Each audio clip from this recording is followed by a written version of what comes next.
Breaking news में सबसे बड़ी खबर, अल्जीरिया जंग में कूदने के लिए तैयार है। अल्जीरिया की पार्लियामेंट के अंदर पक्ष और विपक्ष के तमाम संसद, तमाम पार्टियां वोट डालकर राजी हो चुकी हैं कि अब राष्ट्रपति के हाथ में है। अगर राष्ट्रपति चाहेगा तो हमारी सेना, हमारा देश फिलिस्तीन के लिए इस जंग में कूद जाएगा। यानी पूरा अल्जीरिया, अल्जीरिया की आवाम, अल्जीरिया की विपक्ष की पार्टी, अल्जीरिया की सरकार और तमाम सांसदों ने वोट डालकर कह दिया है कि ऐलान जंग कर दिया जाए और सीधा टकराव इजराइल से लिया जाए। अब यह सारा फैसला सिर्फ राष्ट्रपति के हाथ में है। अब पूरा फैसला राष्ट्रपति ही ले सकते हैं। राष्ट्रपति जो चाहेंगे वो होगा। जंग में कूदने के लिए तैयार है फिलहाल अल्जीरिया। ये है वो संसद का मेन मामला।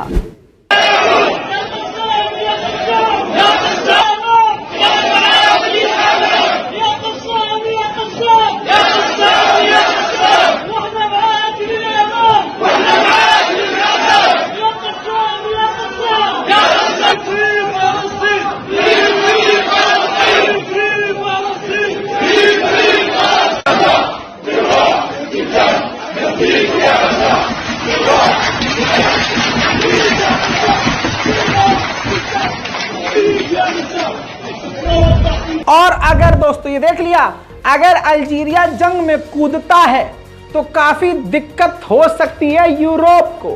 कैसे? ये मैप देखिए, लाल घेरे के अंदर ये अल्जीरिया है और ऊपरी जो हिस्सा आप देख रहे हैं, ये पूरा ऊपर का हिस्सा सीधा यूरोप लगता है। यूरोप के तमाम देश हैं। अब ये नीला जो हिस्सा आप देख रहे हैं, ये पानी है। अल्जीरिया इस पानी को कंट्रोल करता है और अगर अल्जीरिया इस जंग में कूदा तो पूरी तरह से यूरोप को वो मिडिल ईस्ट से काट सकता है, क्योंकि ये पानी के कॉरिडोर को कंट्रोल करता है। तो अगर अल्जीरिया अपने इलाके के पानी के रास्ते को बंद कर देगा तो यूरोप को बहुत दिक्कत होना शुरू हो जाएगी और ये जंग और ज्यादा बढ़ जाएगी। मैं आपको पहले ही बता चुका हूं कि गाजा को दो टुकड़ों में बांट चुका है, अलग कर चुका है इजराइल। अब नेतन्याहू अपनी सेना के साथ सामने आए हैं और उन्होंने कहा है कि हम गाजा के बिल्कुल अंदर घुस चुके हैं। हमने काफी नुकसान तो उठाए हैं, इस बात को एक्सेप्ट किया है कि हमने नुकसान तो उठाए हैं, लेकिन हमारा फायदा भी और हमें जीत भी बड़ी मिली है। सुनिए। חטיבת מרום עם יחידות מיוחדות, מותר, עוקץ, יחידות רבות אחרות שעושות עבודת קודש, לוחמים ולוחמות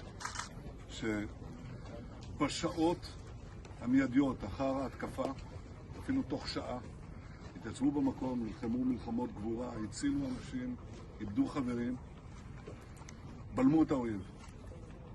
אנחנו בעיצומה של המערכה. יש לנו הצלחות מאוד מרשימות, אנחנו בפאתי העיר עזה, כבר יותר מפאתי העיר. אנחנו מתקדמים, יש לנו גם אבדות כואבות, כי כל חייל שנופל זה עולם ומלואו, וליבנו עם המשפחות. उधर तुर्की के विदेश मंत्री ने साफ तौर से कहा है कि जो देश कुरान जलाने को अलाउ करते हैं वही देश इस वक्त फिलिस्तीनियों के हक के लिए प्रदर्शन होने वाले प्रदर्शनों को रोक रहे हैं। उधर मेरे दोस्तों, इजराइल ने बड़ा बयान दिया है, बिल्कुल एकदम पलटकर। इजराइल ने दूसरे देशों से कहा है, आसपास के तमाम देशों से, कि आप अपने हॉस्पिटल शिप इजिप्ट भेजिए। एक ऐसा जहाज जिस पर पूरा अस्पताल बना हुआ होता है, वो आप जहाज अपने अपने इजिप्ट भेज दीजिए, ताकि गाजा के जो लोग घायल हैं वो इजिप्ट आएं और आपके शिप पर उनका इलाज हो सके। इजराइल का एक एक मिनिस्टर, छोटा हो या बड़ा, वो कत्लेआम का भूखा है और उसे बच्चों की लाश देखकर मजा आता है। आपकी स्क्रीन पर ये हेरिटेज मिनिस्टर हैं इजराइल का। इसने बोला है कि जो गाजा, नॉर्थ गाजा है, वो पहले से अब ज्यादा खूबसूरत दिख रहा है। इसने ताना मारा है क्योंकि गाजा पूरा खून से लथपथ है, खंडर हो चुका है, टूट फूट चुका है, पूरी तरह से बिखर चुका है। इसने आगे लिखा है कि पूरे गाजा को फ्लैट कर दो, यानी समतल कर दो, जितने लोग हैं मार दो, सबको मिटा दो और घरों को तोड़ दो। साथ में इसने कहा है कि जो इजराइल के फौजी गाजा में लड़ रहे हैं उनको गाजा की ज़मीन को दे दिया जाए, वहाँ बसाया जाए और इजराइल का एक शहर है गुश कतीफ, उन इलाके के लोगों को भी गाजा के अंदर बसा दिया जाए। दोस्तों अभी ठीक 2 दिन पहले ये बात मैंने अपने इसी चैनल रज़ाग्राफी के जरिए कही थी कि ये सब हो रहा है कि इजराइल तैयारी कर रहा है, पूरा कब्जा करेगा। अब साफ बयान आना शुरू हो चुके हैं ना, इसीलिए कहता हूं जल्दी से चैनल को सब्सक्राइब कीजिए ताकि आपको सही और सटीक जानकारी मिले। इजराइल के डिफेंस फोर्सेस ने कहा है कि हम गाजा के अंदर जो हमास के टनल है उसको तबाह करने जा रहे हैं, या तो वो उसी में मर जाएंगे या तो वो बाहर आएंगे। बता दूं कि अगली रिपोर्ट यह है कि डेनमार्क, जी हां, डेनमार्क ने भी हथियार भेजे हैं इजराइल को गाजा में कत्लेआम मचाने के लिए। मैंने आपसे कहा था कि पूरा यूरोप इस वक्त अमेरिका के साथ और इजराइल के साथ है। ह्यूमन राइट ऑर्गेनाइजेशन ने साफ साफ ये डिमांड की है कि इजराइल पर पाबंदी लगा देनी चाहिए हथियारों के लिए, ताकि वो किसी भी देश से हथियार ना खरीद सके। मेरे दोस्तों, आपको मैंने बताया था कि यहूदी आम लोगों को हथियार देकर उनको भी सेना में शामिल किया जा रहा है। मैं आपको बता दूं कि सेना में शामिल करने की जरूरत नहीं है। इजराइल की फोर्सेस ने ही यहूदियों के झुंड को अलग अलग टुकड़े में बांटकर हथियारबंद बना के उनकी एक टुकड़ी बना दी है, जो खुद अब फिलिस्तीनियों को कत्ल कर रही है और फिलिस्तीनियों को भगा रही है। हमास को बड़ा समर्थन सोमालिया से भी मिल गया है। सोमालिया के प्राइम मिनिस्टर ने साफ तौर से कहा है कि हमास कोई टेररिस्ट ऑर्गेनाइजेशन नहीं है, वो तो लिबरेशन आर्मी है, यानी अपनी जमीन को आजाद कराने वाले लोग हैं जो अपनी जमीन और अपनी आजादी के लिए लड़ रहे हैं।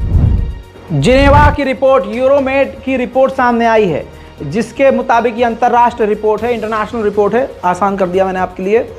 उसने इस बात को कंफर्म किया है कि 7 अक्टूबर से अब तक इजराइल ने गजा पर ऐसा हमला किया है जैसा 2 परमाणु बम हमला करके तबाही मचाते हैं। 2 परमाणु बमों जैसा हमला। फिर दोस्तों फिलहाल के लिए इतना ही, जल्द आऊँगा और भी बड़ी जानकारी के साथ। रिफ्रेश करते रहिए, चैनल पर बार बार आते रहिए, सब्सक्राइब कीजिए और रिपोर्ट को शेयर कीजिए। जय हिंद।